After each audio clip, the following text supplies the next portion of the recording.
What's up, comic book fans? You are back at Comic Book Corner 2.0, and you're with me, Mike Spider Slayer, getting ready to do another comic book review. That's right, guys.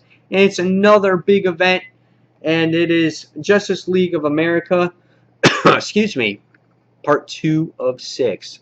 This is issue 6. Great story. The first part of this Trinity War was fantastic. You got to see the two teams battle out with each other, and Superman destroy a character. If you don't know this by now, then you're living under a rock, but I think everyone does. And that is Superman destroys Dr. Light. And it doesn't look like it was an intentional kill. And in this issue, you get to find out if it was or if it wasn't. This book is $3.99. Great cover, glossy cover. Once you put all the covers together, you get that main picture that we've been seeing for the Trinity War. Our book is written by Jeff Lemire and Jeff Johns, and the art is done by Doug Mankey. I'm not sure if I said that right. This is a great page. The artwork is really good, but it's not as good as Justice League. But this is a great opening page here where you get to see the two teams battling out with each other, and you get to see their rosters in case you're not familiar with the rosters. And as you can see here, you have everyone on the JLA, and then you get Dr. Light with a big fat X next to it. And then you have everyone else from the Justice League, and we can see that no one is dead from there, but Superman is one hurting character. And you get to see Shazam, who's in the middle of it all, who's like, dude, I just want to go home. And that he literally says that in the issue, which is funny because he wants nothing to do with it. But in the beginning of this issue, guys, there will be spoilers in this particular one. I didn't want to give away spoilers in the first part, but there is spoilers in here, so just be prepared, okay? In this second part of this event, we see Superman. Superman obviously killed Dr. Light, and he's like, dude, please get away from me. He's like, I didn't do it. I didn't mean to kill anybody. And it's just like Martian Manhunter's going at Superman, trying to read his mind. He's going in there. You got Aquaman and Hawkman. They're doing battle against each other. It was like everything that the JLA was trained for to go against certain characters. It happened in this particular issue. You get flashed in the gates. Martian Manhunter, he goes through him with his like super speed, and it's like, he's in pain.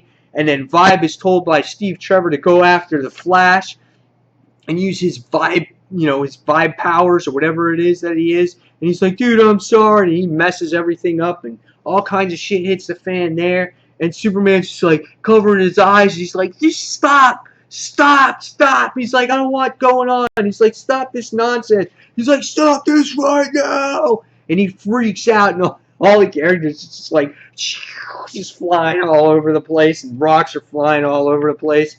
And it's just hysterical. It was hysterical, but it's just cool. And you get to see Superman. He wants to be locked up. He wants to be put away.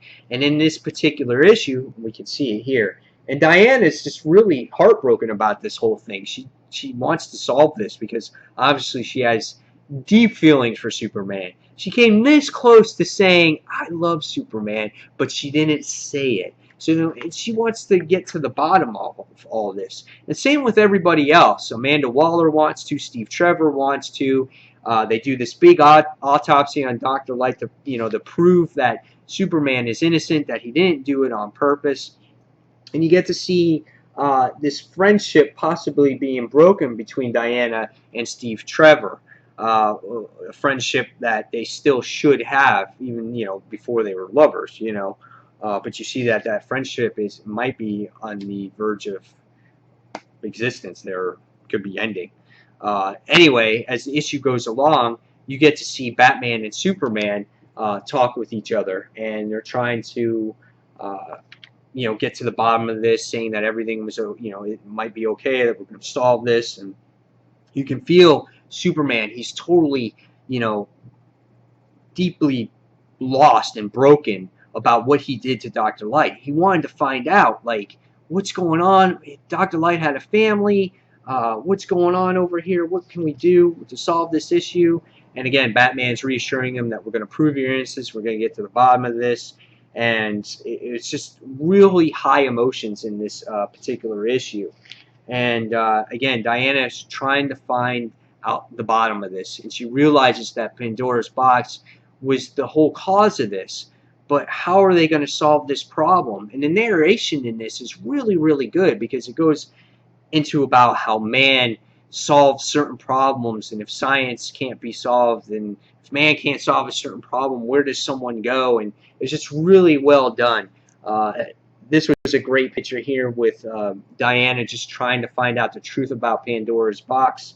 And at the end of this issue, you get to see Superman, who's not doing too hot, because you witness him coughing, and it feels like he's got a cold, and it just feels like he's really weak. And by the end of it all, you get to see him that he is like really blue here, and you're like, oh man. And Steve Trevor comes to the scene at the very end of the issue, and let's just say that it's not Steve Trevor. Won't tell you who it is, but it leaves you like, dude, what the hell, you know? And it's just really awesome so far. I really like this story. It may be a generic word, like, but it's so great to read an event like this, because this is a really great in-depth story, and I love seeing the emotions between Wonder Woman trying to find out how to make Superman better. I love the emotion behind Superman on, you know, how great of a character he is, how he truly didn't mean to kill Dr. Light, how he wanted to find out about his family. And it's really interesting to see, again, the logistics behind Amanda Waller, how she still has this agenda, you know, even though it's like Superman didn't really kill. It's like, oh, right away she wants to strike on the Justice League because Superman did it uncontrollably, and he's dangerous, and their JLA is better. It's just everything about it is really good. And now Justice League Dark is starting to get involved in the I can't talk, in the actual event as well, and you get to see that in Justice League Dark next. And just really fun stuff. I really enjoyed it, and you guys, if you haven't read this yet, please go out and read it. But I don't know a single person who has not read this, so I'm going to give this one a I'm going to give it a 5 out of 5 again. I think it's a solid event, and it's going to continue. And it will be an event that I think we can all talk about for a very long time. So guys, tell me what you think of this issue. Tell me what you think is happening to Superman. Do you think this is a kryptonite related thing? Or is it just Pandora's box taking over his mind and it's slowly killing him? Just give me your thoughts about everything on this event so far. So guys, that's all I have for you today. And as always, this is Mike Spider Slayer signing off. And until the next comic book review, guys, thanks for watching Comic Book Corner 2.0. I'll see you guys real soon. Take care.